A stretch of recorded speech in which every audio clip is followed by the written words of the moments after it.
लोगों, अपने परवरदिगार से डरो जिसने तुमको एक शख्स से पैदा किया, यानी अव्वल उससे उसका जोड़ा बनाया, फिर उन दोनों से कसरत से मर्द औरत पैदा करके रूए जमीन पर फैला दिए।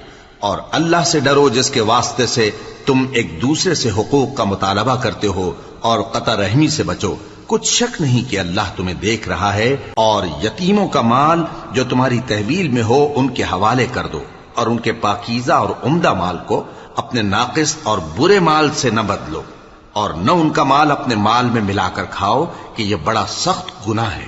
और अगर तुमको इस बात का खौफ हो कि यतीम लड़कियों के बारे में इंसाफ न कर सकोगे, तो उनके सिवा जो औरतें तुमको पसंद हों, 2-2 या 3-3 या 4-4, उनसे निकाह कर लो। और अगर इस बात का अंदेशा हो कि कई औरतों से इंसाफ न कर सकोगे, तो एक ही औरत से निकाह करो या बांदी से ताल्लुक रखो जिसके तुम मालिक हो। इस तरह तुम बेइंसाफी से